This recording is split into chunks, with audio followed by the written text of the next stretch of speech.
Those tusks are impossible to miss. They are built for fighting, digging, and defending. A warthog when something dangerous gets too close.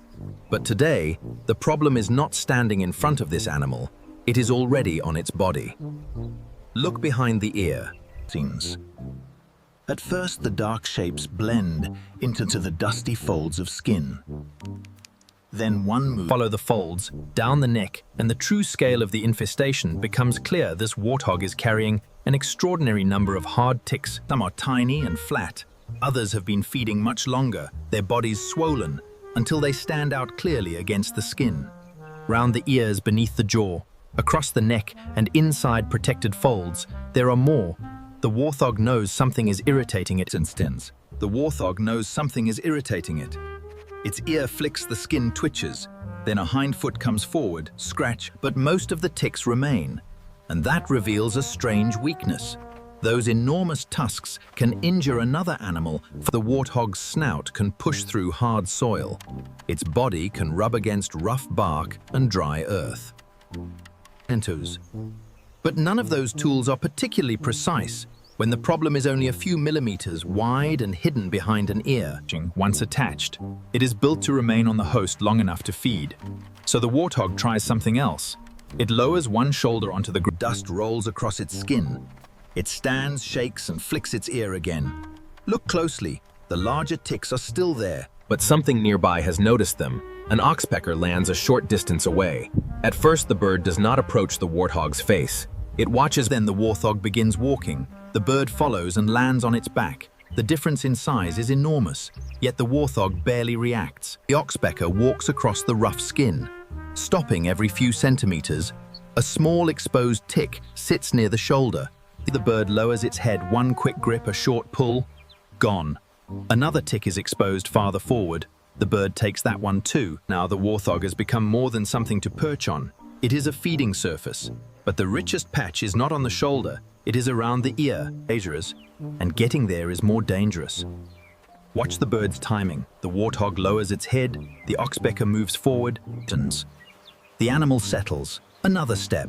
Now the bird is beside a cluster of ticks, packed into the fold at the base of the ear. Would you move closer for that? The oxpecker does. Its bill closes around the tick, it pulls nothing. The bird releases it, changes angle, and tries again.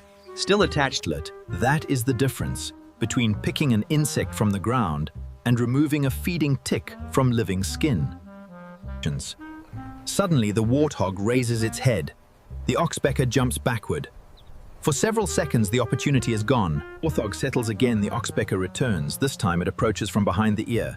Its feet grip the rough skin. The bill disappears between the folds. It closes around the same swollen tick. Pull. The parasite shifts. The bird pulls again. The skin moves around the attachment point. Then the warthog flicks its ear. The oxpecker opens its wings to keep balance. And at that exact moment, the tick comes free. For a fraction of a second, the swollen parasite hangs from the bird's bill. Then it slips, it falls down the side of the warthog and lands among dry grass and loose soil as the bird follows immediately. A second oxpecker drops down too. Both search the same patch, but the ground is full of cracks. The tick disappears as gauge meal in seconds. So what do the birds? Do they stop searching? One oxpecker returns to the warthog's shoulder. A smaller exposed tick is removed almost immediately. Less food, much less effort for precautions. And this is where the scene becomes more interesting than a simple story about one animal cleaning another. Oxpeckers are...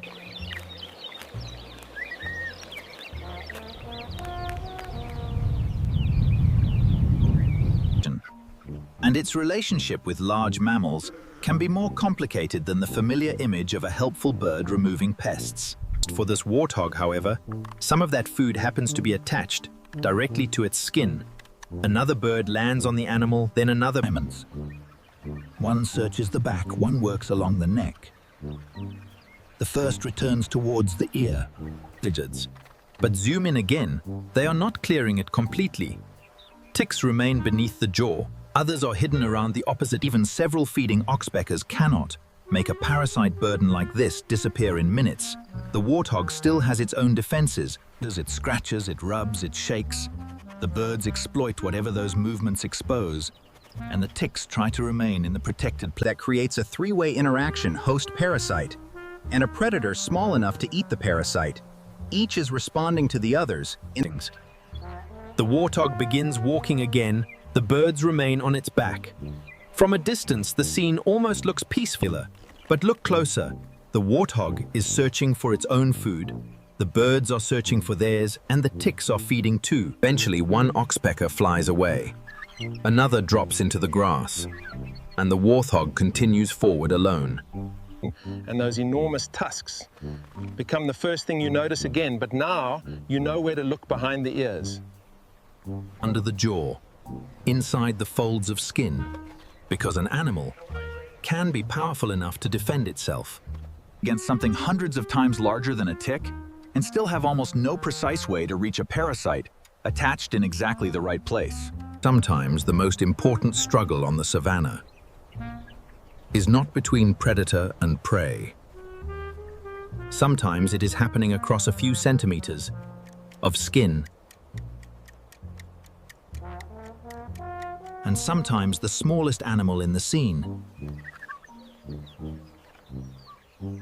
is the one that reveals it, and sometimes the smallest animal in the scene